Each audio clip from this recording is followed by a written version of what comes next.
Last ವಿಡಿಯೋನಲ್ಲಿ ನಾವು ಒಂದು ಡೈಲಾಗ್ ಬಗ್ಗೆ ಮಾತಾಡಿದ್ವಿ. ನಿನಗೂ ರೆಸ್ಪಾನ್ಸಿಬಿಲಿಟಿ ಬರಲಿ ಆಗ ಗೊತ್ತಾಗುತ್ತೆ. But did you ever think ಈ ಮಾತು ಕೇಳೋ ವ್ಯಕ್ತಿ ಹೇಗೆ ಫೀಲ್ ಆಗಬಹುದು? ಅಥವಾ ನೀವೇ ಯಾರಿಗಾದ್ರೂ ಹೇಳಿದ್ದೀರಾ?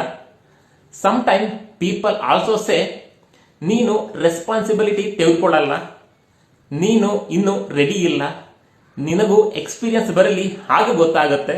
But these words can affect both people.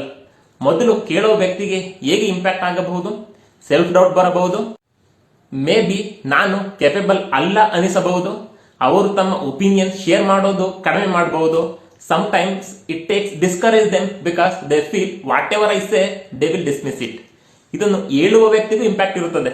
ಅದರ ಫಲಿತಾಂಶ ಸ್ಲೋಲಿ ಸುಪೀರಿಯಾರಿಟಿ ಫೀಲಿಂಗ್ ಬರಬಹುದು. I know more than you, conversation close ಮಾಡುವ ಹ್ಯಾಬಿಟ್ ಬರ್ತದೆ. ನನ್ನ ಎಕ್ಸ್ಪೀರಿಯನ್ಸ್ ಮಾತ್ರ ಕರೆಕ್ಟ್ ಅನ್ನೋ ಅಟ್ಯಾಚ್ಮೆಂಟ್ ಬರಬಹುದು. ಗೈಡೆನ್ಸ್ ಕಡಿಮೆ ಆಗುತ್ತದೆ. ಗ್ರೋತ್ ಯೂಸ್ಲಿ ಓಪನ್ ಕಾನ್ವರ್ಸೇಷನ್ ಇಂದ ಬರುತ್ತೆ. ಕಾನ್ವರ್ಸೇಷನ್ ಓಪನ್ ಇರೋದಿದ್ರೆ ಕೆಲವೊಮ್ಮೆ ವ್ಯಕ್ತಿ ತನ್ನ ಮಿಸ್ಟೇಕ್ ರಿಯಲೈಸ್ ಮಾಡೋದೇ ಇಲ್ಲ. ಅವರು ಅನ್ನೋಯಿಂಗ್ಲಿ ಸೇಮ್ ಪ್ಯಾಟರ್ನ್ ಕಂಟಿನ್ಯೂ ಮಾಡಬಹುದು. ಕೆಲವೊಮ್ಮೆ ಮಗು ಕೂಡ ನೋಡ್ತಿರುತ್ತೆ.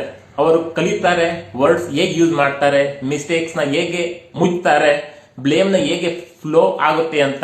ಕಾನ್ವರ್ಸೇಷನ್ ಕ್ಲೋಸ್ಡ್ ಆಗಿದ್ರೆ ಅಥವಾ ಜಡ್ಜ್ಮೆಂಟ್ ಆಗಿದ್ರೆ ಅವರು ಅನ್ನೋಯಿಂಗ್ಲಿ ಸೇಮ್ ಪ್ಯಾಟರ್ನ್ ನ ಪಿಕ್ ಮಾಡ್ತಾರೆ.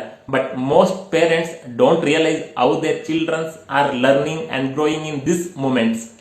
ವೆಂಕಿಯ ಕಿವಿ ಮಾತುಗಳಿಗೆ ಸ್ವಾಗತ. ನಾನು ನಿಮ್ಮ Venkatesh DP, lifestyle practitioner. This is prospective series. For example, ಒಮ್ಮೆ ಕೆಲವರಿಗೆ ನಾನು ಸ್ಕೂಲಿಂಗ್ ಕೂಡ ಕಂಪ್ಲೀಟ್ ಮಾಡಲ್ಲ ಅನಿಸಿತ್ತು. But later I completed my graduation. ನಾನು ದೊಡ್ಡ ಅಚೀವ್ಮೆಂಟ್ ಮಾಡಿದ್ದೀನಿ ಅಂತ ಹೇಳೋದಿಲ್ಲ. But sometimes we judge future capability too early. Future capability predict ಮಾಡೋದು ಈಸಿ ಅಲ್ಲ. And honestly I am also learning and practising this in my life. Words careful ಆಗಿ use ಮಾಡೋದು encouragement build potential. Early judgment sometimes reduce confidence. Capability often grows when opportunity comes. So instead of saying ನಿನಗೂ ಆಗಲಿ ಆಗ ಗೊತ್ತಾಗುತ್ತೆ, may be we can say, ನಿನ್ನ point interesting ಇದೆ, ನನ್ನ experience share ಮಾಡ್ತೀನಿ. Experience teachers, observation teachers, awareness prevents pain. ಇದು ವೆಂಕಿಯ ಕಿವಿ ಮಾತುಗಳು.